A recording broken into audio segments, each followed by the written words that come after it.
भगवत गीता को गीतोपनिषद भी कहा जाता है। ये वैदिक ज्ञान का सार है और वैदिक साहित्य का सर्वाधिक महत्वपूर्ण उपनिषद है।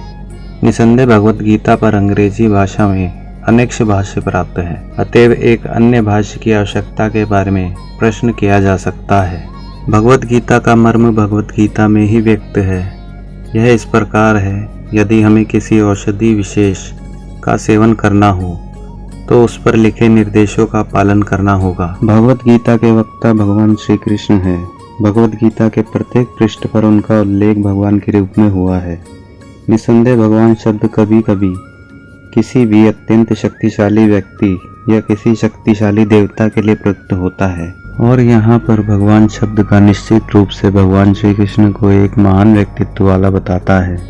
किंतु साथ ही हमें यह जानना होगा कि भगवान श्री कृष्ण पूर्ण पुरुषोत्तम भगवान है। जैसा कि शंकराचार्य, रामानुजाचार्य, माधवाचार्य, निम्बार्क स्वामी, श्री चैतन्य महाप्रभु तथा भारत के वैदिक ज्ञान के अन्य विद्वान आचार्यों ने पुष्टि की है।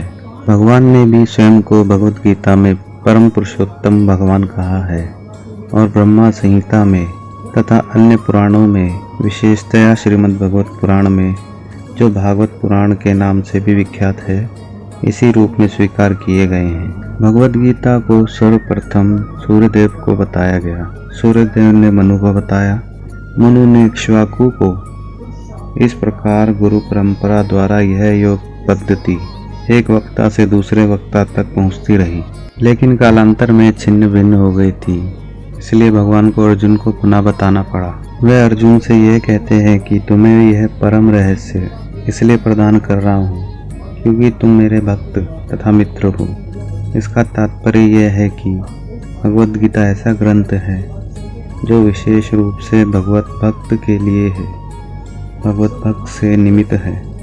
अध्यात्मवादियों की 3 श्रेणियां हैं, यानी योगी तथा भक्त। यहाँ पर भगवान अर्जुन से स्पष्ट कहते हैं कि वह इसे नवीन परंपरा, गुरु परंपरा का प्रथम पात्र बना रहे हैं, क्योंकि प्राचीन परंपरा खंडित हो गई थी।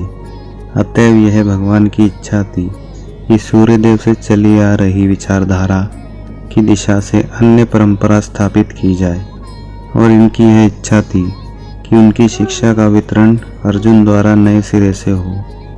वे चाहते थे कि अर्जुन भगवत गीता ज्ञान का प्रमाणिक विद्वान बने। अतएव हमें देखते हैं कि भगवत गीता का उपदेश अर्जुन को विशेष रूप से दिया गया, क्योंकि अर्जुन भगवान का भक्त था, प्रत्यक्ष शिष्य तथा घनिष्ठ मित्र था। तब जिस व्यक्ति में अर्जुन जैसे गुण पाए जाते हैं, वह भगवत गीता को सबसे अच्छी तरह समझ सकता है। कहने का तात्पर्य यह है कि भक्त को भगवान से प्रत्यक्ष रूप से संबंधित होना चाहिए। जो ही कोई भगवान का भक्त बन जाता है, त्यों ही उसका सीधा संबंध भगवान से हो जाता है। यह एक अत्यंत विशद विषय है, लेकिन संक्षेप में यह बताया जा सकता है कि भक्त तथा भगवान के मध्य 5 प्रकार का संबंध हो सकता है। कोई निष्क्रिय अवस्था में भक्त हो सकता है, कोई सक्रिय अवस्था में भक्त हो सकता है, कोई सखा रूप में भक्त हो सकता है, कोई माता या पिता के रूप में भक्त हो सकता है, कोई दंपति या प्रेमी के रूप में भक्त हो सकता है। अर्जुन का कृष्ण से संबंध सखा रूप में था। संदेश मित्रता तथा भौतिक जगत में पाई जाने वाली मित्रता में आकाश पाताल का अंतर है। यद्यपि मित्रता है जो कि हर किसी को प्राप्त नहीं हो सकती। निसंदेह प्रत्येक व्यक्ति का भगवान से सीधा संबंध होता है, और यह संबंध भक्ति की पूर्णता से ही जागृत होता है।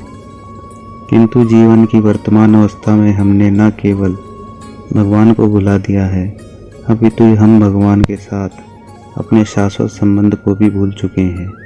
लाखों करोड़ों जीवों में से एक प्रत्येक जीव का भगवान के रूप में साथ नित्य विशिष्ट संबंध है। यह स्वरूप कहलाता है। भक्ति योग की प्रक्रिया द्वारा यह स्वरूप जागृत किया जा सकता है, तथा यह अवस्था स्वरूप सिद्धि कहलाती है। यह स्वरूप सिद्धि की अर्थात स्वाभाविक या मूलभूत स्थिति की पूर्णता कहलाती है। अतएव अर्जुन भक्त था, और वह भगवान के संपर्क में मित्र के रूप में था।